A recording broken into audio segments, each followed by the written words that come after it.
enseigner un peu le principe des tiroirs. Et mon boulot aujourd'hui, c'est de vous expliquer cette magnifique théorème, de vous faire tomber un peu d'amour avec la combinatoire. C'est pas très difficile comme boulot parce que vous verrez, c'est incroyable la combinatoire. Et de me faire une petite introduction à la maths des Olympiades. Du coup, déjà, pour qui ici, c'est votre premier cours des Olympiades? Ok, presque tout le monde, très bien. Du coup, oui, voilà, vous avez déjà fait le premier tour, je suppose. Et vous avez vu, on a donné des problèmes un peu basés sur le logique. Hein, il faut réfléchir un peu, trouver des solutions intéressantes. Et là, on va commencer à vous enseigner la théorie que vous pouvez utiliser pour faire de tels problèmes, mais la théorie est vraiment cool. Enfin, vous verrez, il y a des façons magnifiques d'utiliser tout ce qu'on vous apprend. Du coup, commençons avec le principe de tiroir. C'est une théorème très basique, très simple. Et ça le dit simplement, si on a n objets distribués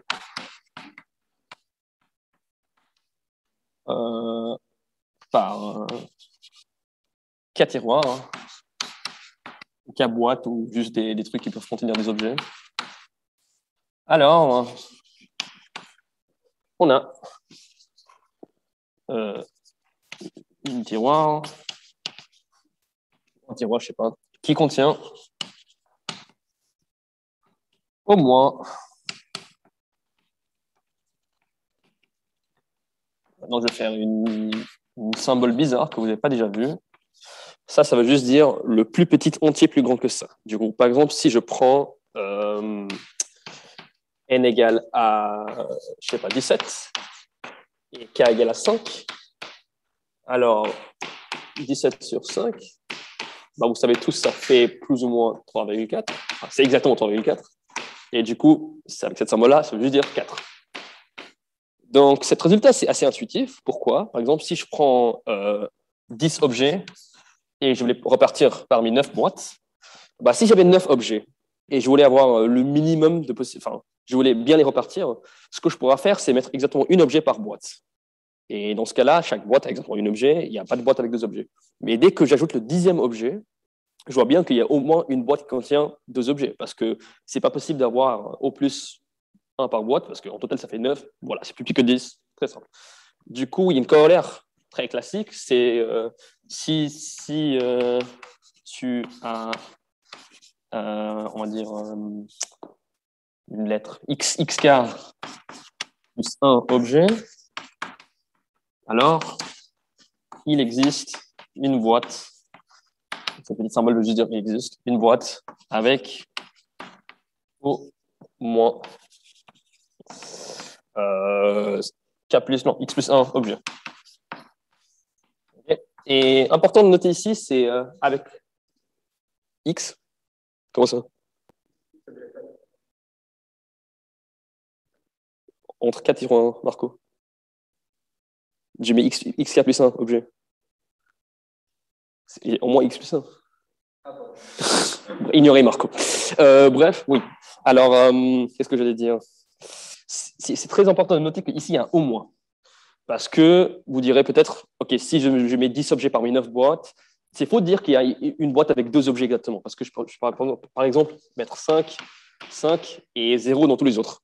Du coup, c'est vraiment une au moins, et tu peux pas dire qu'il y a exactement x plus 1 dans une boîte. Du coup, vous êtes peut-être en train de penser, ce qu'il dit, c'est évident, cette résultat, c'est pas très, très, très fort, mais vous verrez, il y a des façons incroyables d'utiliser ça.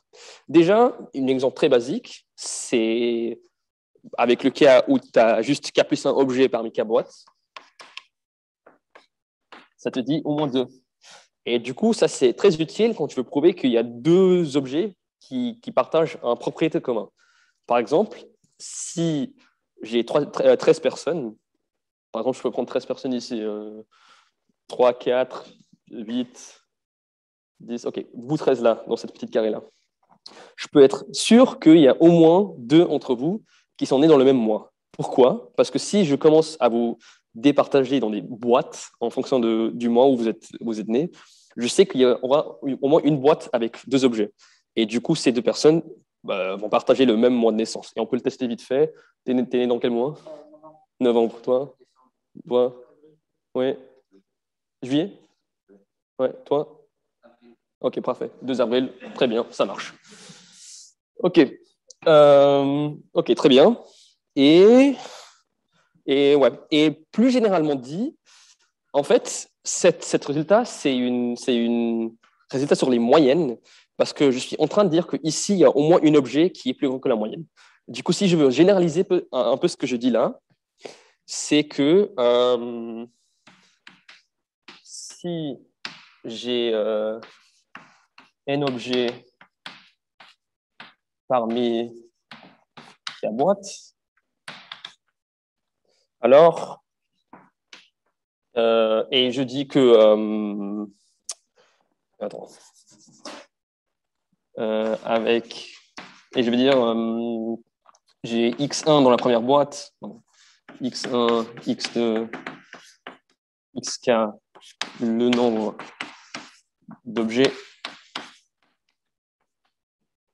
dans le boîte. 1, 2, respectivement. Alors,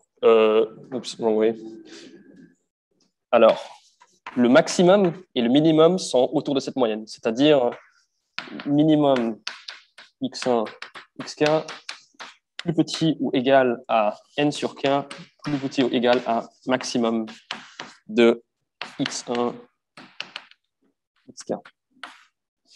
Et c'est aussi utile d'utiliser cette inégalité-là, parce que par exemple, ça me laisse dire s'il y a 11 personnes et je regarde les mois de leur naissance, il y a au moins un mois où personne n'est né. Et ça, c'est assez clair comme résultat, mais c'est aussi utile d'utiliser cette partie-là.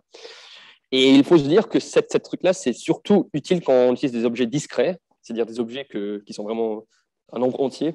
Parce que par exemple, si je vous dis que j'ai 5 bouteilles avec 3 litres d'eau en total entre les 5 bouteilles, c'est pas très intéressant parce que je peux bien avoir 600 millilitres d'eau par bouteille. L'eau, c'est un objet continu.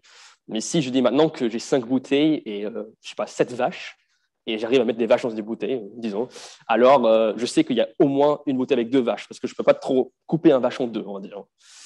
Très bien. Ok, bah ça, c'est juste toute la partie théorique qu'on va voir aujourd'hui. Il y aura un peu plus après, mais enfin, ça, c'est toute la théorie dont on a besoin. Et du coup, pour voir l'utilité de ça, ça va être bien de passer à des exemples, je pense.